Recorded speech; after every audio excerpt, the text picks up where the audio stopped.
Okay, good afternoon everyone, and like Professor Paul Younger did earlier, I'd like to welcome you to the university, albeit that you'll be departing fairly soon.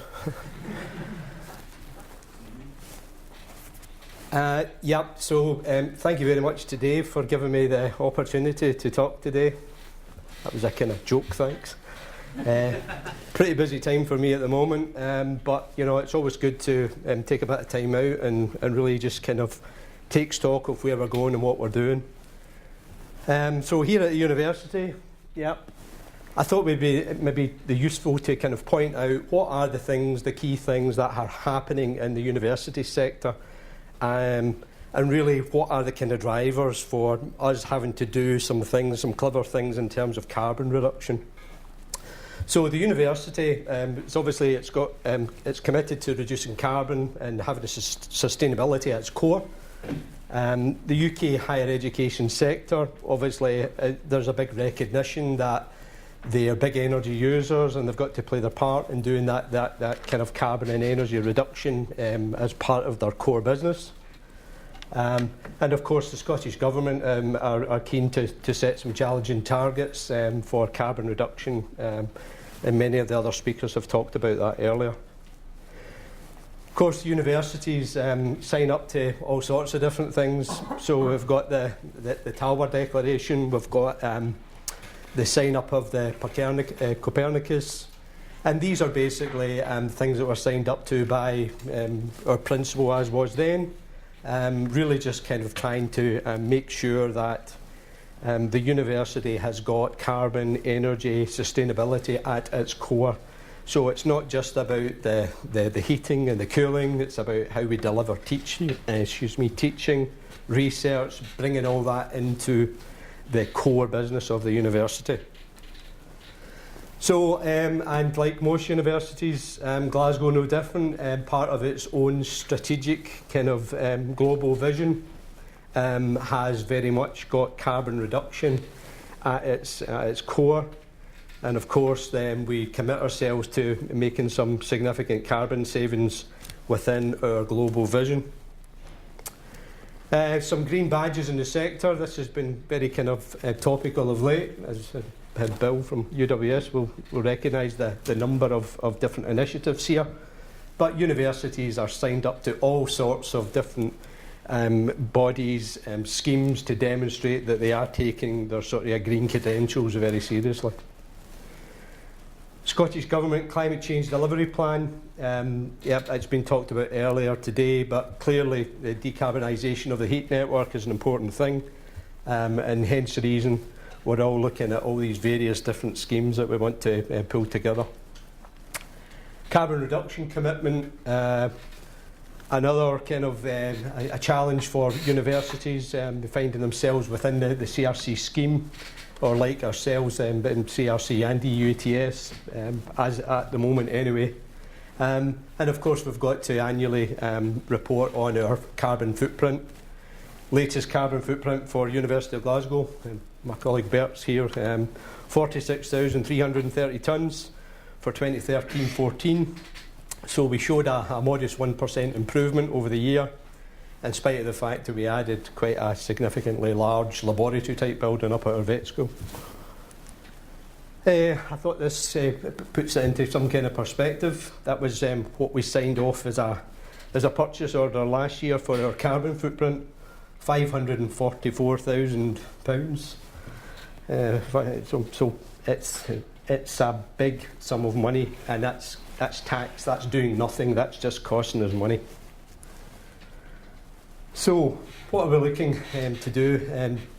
University obviously had a carbon management plan.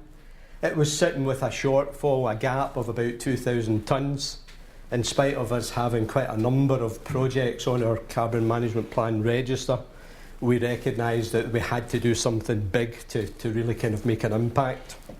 So we began to look at district heating, and of course the opportunity to extend that network, not just in terms of our existing property. The university has recently purchased the Western Infirmary site next door So as we are starting to develop our Gilmer Hill campus and perhaps build additional properties, there's an opportunity to look at that as well. So we've basically been looking at a district heating network which extends over Gilmer Hill plus the Western. So in terms of what are we doing infrastructure-wise, well, we're about to commence, as I mentioned, a large district heating network project. It will connect over 30 of our largest buildings, both in the south side, where we are here, of University Avenue, and in the north. The plan is that we'll take our existing steam plant and we'll take that down, we'll replace it, we'll install about 45 megawatts of boiler plant. A CHP engine yet to be finally sized, and we've also introduced a capacity for 60,000 square metres of building, new build in the Western Infirmary site. We've also taken that opportunity to oversize the mains so that there's a connection into any possible citywide district heating scheme that might arrive later. So why are we doing it? Funnily enough, the main driver for us is a life expired steam system. We've got a steam main that's over 55 years old. We've got some existing boilers who don't owe us any money either, a couple of 30 years and a couple of over 40 years. We've looked after the system well, but you can't continue to flog the dying horse, so it's time to move on. So the opportunity is then to move away from steam and to go into a low temperature hot water solution. And of course there's some benefits that I've put up in the slide there that you get in terms of displacing steam with LTHW. I've put up a slide there which is annual power profile, and you can see that our profile is pretty much a chunky number, whether it be day or night, or summer or winter. So we've certainly got quite a lot of demand in terms of the electrical load. That's kind of consumption information. It's probably 2 years old now, but over £1 million in gas and over £2.5 million in electricity. And this is a little diagram of potentially where our district heating network will go. So the blue lines are the district heating, and the red lines we're taking the opportunity to change out our high voltage network as well. So some pretty old paper insulated cables, so seems like a good idea of digging up only once and getting all the pain out of the road at the same time. This is a graph which was done, I think, by Steve Cowan, if he's here. A little diagram. Really what that does is it shows that the brownie colour, the reddy brown colour, is pretty much all the buildings on the south side of the campus that will connect onto the district heating scheme. The blue bit is the western site. Obviously we've got some ongoing discussions, plans in terms of what we're doing with that, but quite a lot of demolition, I hope, because the properties aren't very good. And then into the other side of the university, the north side, you can see buildings like our library building, Boydoa, very large buildings, big heat loads. And obviously down in the corner, Stevenson, swimming pool, etc. That's a little diagram of the system that we've kind of designed, or we were in the process of designing.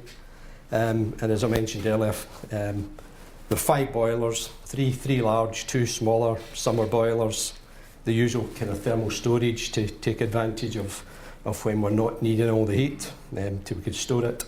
And then, of course, the dump radiator should we not have a useful need for all the heat. It's just a little sketch of potential layout inside our main boiler house. So we're fortunate we've got a good space to use, and hopefully by the time we're finished with the scheme, we should have quite a sizable plant that can see us for the future, for the next at least 5 to 10 years, I would suggest.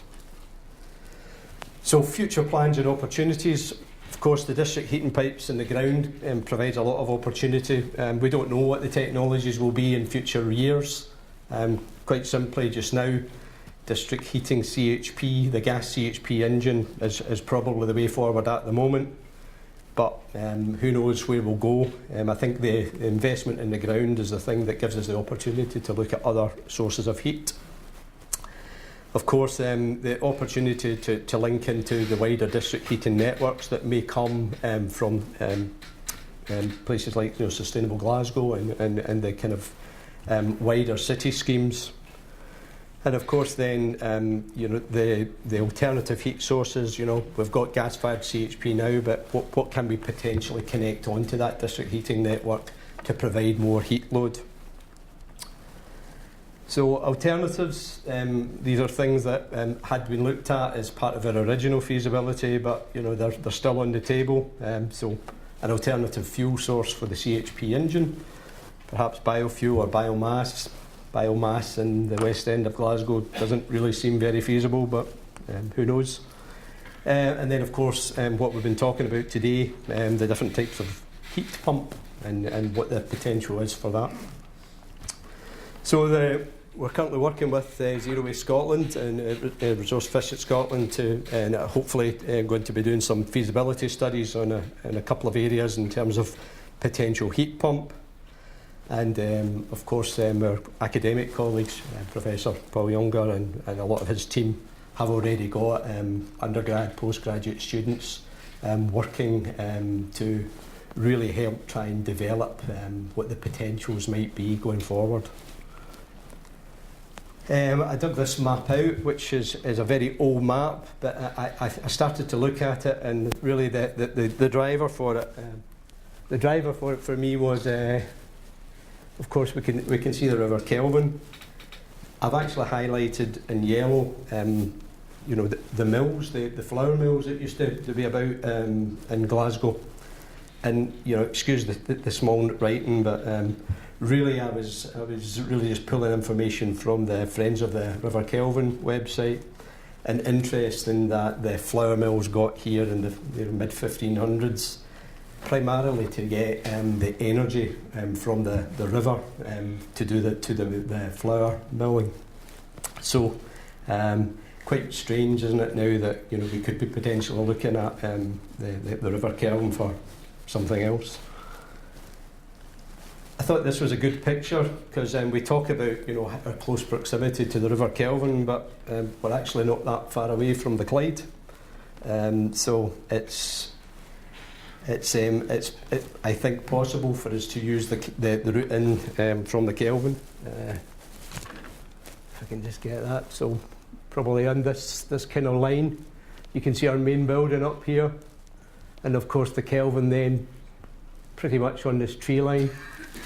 So it really isn't beyond the realms of possibility, I think, and having seen Johnny Varr's system over in Drammen, for us to get pipes down that River Kelvin into the Clyde. Who knows? So why consider a heat pump? We think that a heat pump could provide perhaps a lot of the base heat demand, particularly when we haven't designed our energy centre to do all of the potential development in the Western Infirmary. So there will be a gap, but of course putting a heat pump in gives you the opportunity of deciding which plant is going to be your lead plant to provide the heat. And of course what's been mentioned before by others, of course, is the renewable heat incentive. And of course that's something that is very kind of much trying to drive people down the road of dipping their toes in the water and going with some of this as real projects. It was already talked about earlier, so in terms of the incentives that are available, so certainly very much makes heat pump very much a good financial case, I would suggest. And final thought, and as I mentioned earlier, 440 years plus after the kind of the milling has happened, it might yet be that we use the Kelvin or the Clyde for that matter to provide a heat source. If it is the Kelvin, Kelvin and Rankin, I would say, is pretty much a marriage made in heaven, and very much the Glasgow tradition, as Paul Younger was talking about earlier.